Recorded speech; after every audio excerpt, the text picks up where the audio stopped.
इसलिए वह तेरी जो सौ है ना कुशल्या, उसका बढ़ाया हुआ है। ये उसका षड्यंत्र है, ये उसका है, सब कुछ उसी ने भक्त को बाहर भेजा हुआ है, इत्यादि इत्यादि। बेचारी कुशल्या को पता भी नहीं है ये क्या हुआ है क्या नहीं हुआ है, पर मंत्रा जो है वह इस प्रकार की पट्टी पढ़ा रही है। मंत्रा जानती है कि कई बहुत जिद्दी है, इसके मुख से यदि कोई चीज एक बार निकल जाएगी, यदि वे अपनी जिद पर आ जाती है तो फिर पक्की है, फिर इसे परमात्मा भी जो है वह इसको जिद से हटा नहीं सकता, वह इस बात का भी लाभ लेती है। ये जिद के संस्कार उसने अपनी मां से लिए हैं। कैकेयी की मां का नाम है ककाई, अश्वति की पत्नी है ये। कहते हैं किसी संत महात्मा की कृपा से अश्वति को पशुओं की भाषा समझ में आती थी, पक्षियों की भाषा समझ में आती थी। ये कीड़े मकोड़े चींटी इत्यादि जो रेंगते हैं, इनकी भाषा समझ में आती थी। वे आपस में क्या बोलते हैं वे अश्वति समझ जाते थे। एक शर्त रखी थी महात्मा ने, यदि इनकी वार्तालाप इनकी चर्चा को तू किसी को बताएगा तो तेरे सिर के 1000 टुकड़े हो जाएंगे। इसलिए ये बात अपने तक ही रखना। क्या बातचीत हो रही है, क्या आपस में वार्तालाप कर रहे हैं, क्या चर्चा हो रही है आपस में, दो पशु दो पक्षी दो चींटा चींटी इत्यादि आपस में क्या चर्चा कर रहे हैं, इसका भेद किसी को ना देना। जिस दिन तू भेद दे देगा उस दिन तेरे सिर के 1000 टुकड़े हो जाएंगे। आज दोनों पति पत्नी बैठे हुए हैं, कैकेयी की मां बैठी है, कैकेयी के पिता बैठे हैं। एक चींटी अपने मुख में छोटा सा चावल का दाना लिए जा रही है, आगे से एक और चींटी मिलती है, आपस में कोई बातचीत होती, ये समझ जाते हैं, ये सुन लेते हैं बातचीत और उसे समझ लेते हैं क्या कह रही है। चींटी कह रही है मैं बहुत भूखी हूं, ये चावल का दाना मुझे दे दे। जिसके मुख में चावल का दाना है वह कहती है नहीं तू उच्च जाति की है, मैं तुझे नहीं दूंगी चावल का दाना। ये सुन के तो अश्वपति हंसने लग जाते हैं। कैकेयी की माता ने कारण पूछा, आप मूर्ख तो नहीं हो, कोई ना कोई बात तो है, क्यों हंसे हो, मुझे कारण बताओ। कुछ बताए ना, मैं बता नहीं सकता। ये दो चींटियां आई हैं आपस में, इनकी बात सुन के इनको देख के तो मैं ऐसे मेरे मुख से हंसी निकल गई। नहीं क्या बात है, बहुत आग्रह कर रही है और ये मना कर रहे हैं कि कई मेरे से ये बात ना पूछ, मैं तुम्हें बता नहीं सकता, और मैं यदि तुम्हें बताऊंगा तो मैं तुम्हें सच कहता हूं मेरे सिर के उसी वक्त 1000 टुकड़े हो जाएंगे, मैं मर जाऊंगा। कि कई कहती है सो व्हाट, कोई बात नहीं, मुझे बात बताओ। ऐसा नहीं कि महिलाएं ही ऐसी, कोई भी हो सकता है, पर यहां पर कैकेयी की मां की बात चल रही है। जब जिद को पकड़ लिया राजा अश्वति ने सोचा मरना निश्चित है, इसको बताना ही पड़ेगा, ये इस प्रकार से मानेगी नहीं, और यदि मरना ही है मुझे तो चलो काशी चलते हैं, हो सकता है इसकी जिद में कुछ फीकापन आ जाए, और यदि मुझे मरना ही है भाई तो मैं वहां मरूंगा, यहां क्यों मरूं, चलो काशी में चल के मरता हूं। ले गए वहां पर, लेके जाके क्या देखते हैं वहां पर कुछ दिन व्यतीत हुए, लेकिन इसने अपना आग्रह नहीं छोड़ा। वो आपने बात नहीं मुझे बताई अभी तक, क्या मुझे बताओ क्या बात। पुनः कहते हैं अरे मैं मर जाऊंगा यदि मैंने बात बता दी तो, लेकिन वह इस बात का परवाह नहीं करते। आखिर एक दिन किसी पेड़ के नीचे बैठे हुए हैं, क्या देखते हैं एक कुआं है, एक बकरा एवं बकरी दोनों आपस में वार्तालाप चर्चा कर रहे हैं। बकरी कहती है यदि तुम चाहते हो कि मैं तेरे घर बसी रहूं तो कुएं में जो घास है वह मुझे निकाल के दे। बकरा कहता है देख, कुएं में जाना या मुख अपना डालना, मैं कुएं में गिर जाऊंगा तो मैं मर जाऊंगा, ऐसी जिद ना कर, मैं उसमें से घास नहीं निकाल सकता, मानो तू मुझे मौत के मुंह में भेज रही है। बकरी ही कैकेयी की तरह ही कहती है सो व्हाट, मुझे घास ला के दीजिएगा। बकरा जब देखता है कि ये जिद पर आ गई हुई है तो अपने सींगों से उसे लहूलुहान कर देता है। बहुत मारता है उसे, बहुत मारता है और मार मार के उसे लहूलुहान कर देता है। जब तक बकरी उससे हाथ जोड़ के तो क्षमा याचना नहीं करती। अश्वपति को एक बिंदु मिल गया।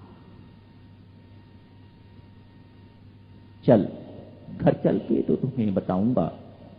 वह चिंता चिंती आपस में क्या बातचीत कर रहे थे।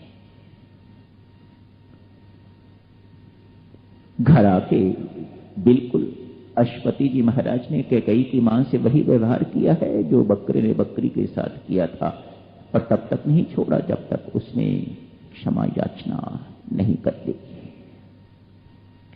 कैकेयी पर भी अपनी मां के संस्कार उसी प्रकार के आए हुए हैं। कैकेयी को भवन में चली गई है, सब चीज हो गई है तय। को भवन में जाके तो वह लेट गई है। माताओं सज्जनों, उसी वक्त राजा दशरथ का आगमन होता है। राजा दशरथ बहुत भरोसा लेके तो कैकेयी के पास जा रहे हैं।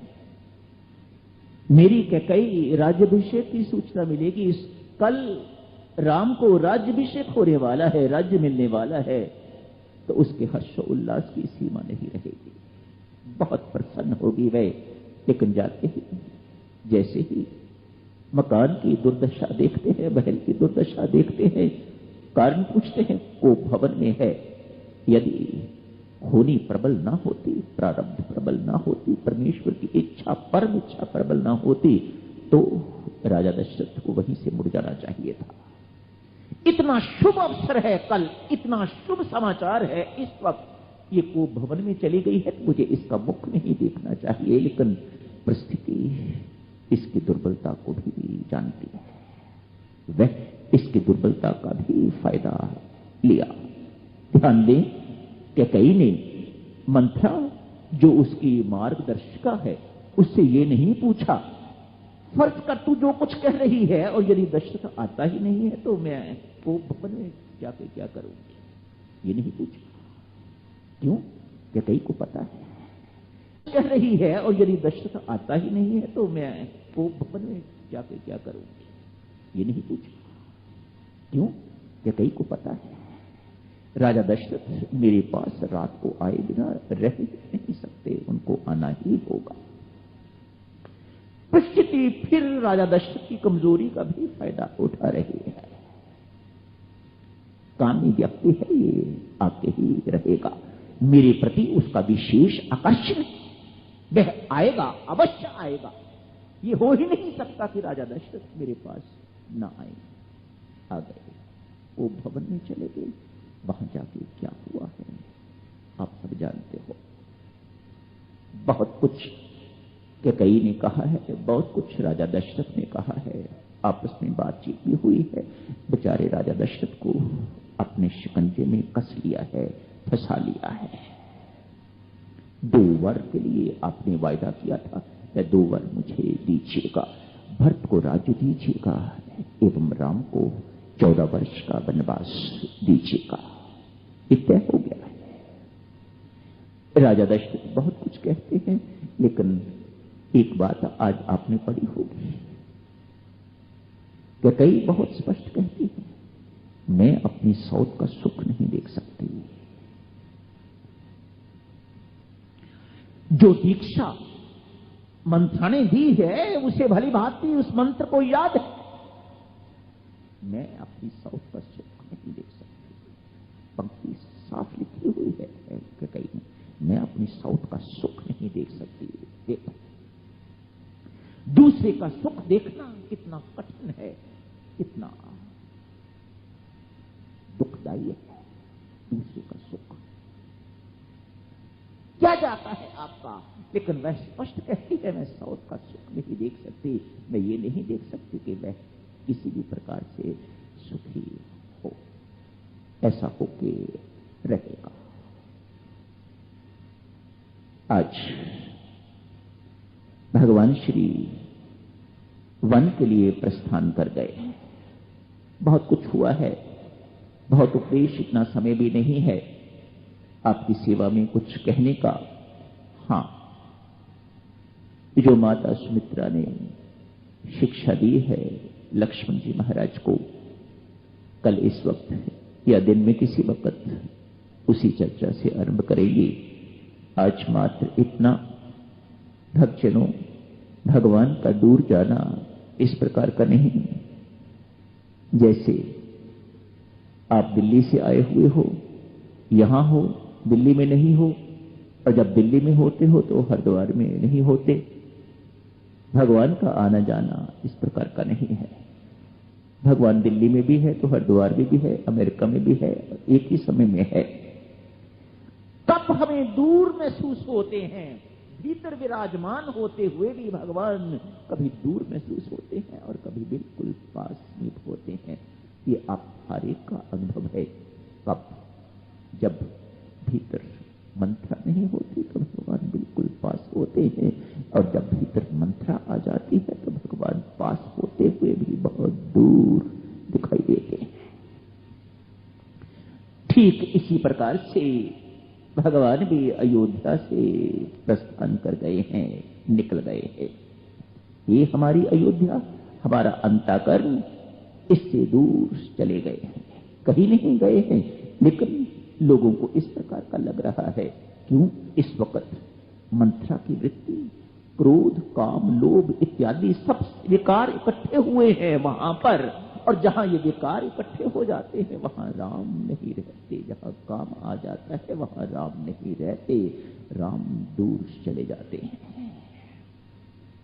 पिछले जन्म में मनु जी महाराज प्रभु राम को कहते हो, आप मेरी चंद्रमा हो और मैं आपका चकोर हूं। आज कैकेयी को आके कहते हैं, अरे तू तो जानती है, तू मेरी चंद्रमा है और मैं तेरा चकोर। भगवान कहते हैं, राजा दशरथ ने चंद्रमा बदल लिया है, इन्हें अब मेरी कोई आवश्यकता नहीं, मुझे यहां से चले जाना चाहिए। चंद्रमा बदल लिया राजा दशरथ ने। मैं था चंद्रमा कभी तो मैं पुत्र बन के इनकी गोद में आके खेला। आज इन्होंने चंद्रमा बदल लिया है, कैकेयी को चंद्रमा बना लिया है, मेरी आवश्यकता नहीं, इसलिए भगवान प्रस्थान कर जाते हैं। हमारे अंतःकरण में जब विकार आ जाते हैं, रहते हैं, लेकिन जब विकार उछल कूद करने लग जाते हैं, हम विकारों के दास बन जाते हैं, तब ऐसा लगता है भगवान हमसे दूर चले गए हैं। और जब हम निर्विकार होते हैं तो भगवान बिल्कुल पास ही होते हैं, पास ही रहते हैं, कहीं आते जाते नहीं हैं जैसे हम आते जाते हैं। धन्यवाद। यही समाप्त करने की इजाजत दे। कारण कथा तो नहीं होने वाली। वही है महर्षि विशिष्ट जिन्होंने योग वासिष्ठ की रचना करी है, वही है महर्षि विशिष्ट जिन्होंने राम जैसे शिष्य को शिक्षा दी है। छोटी मोटी हस्ती तो नहीं। अनेक प्रकार के वार्तालाप चलते होंगे, चर्चा चलती होगी।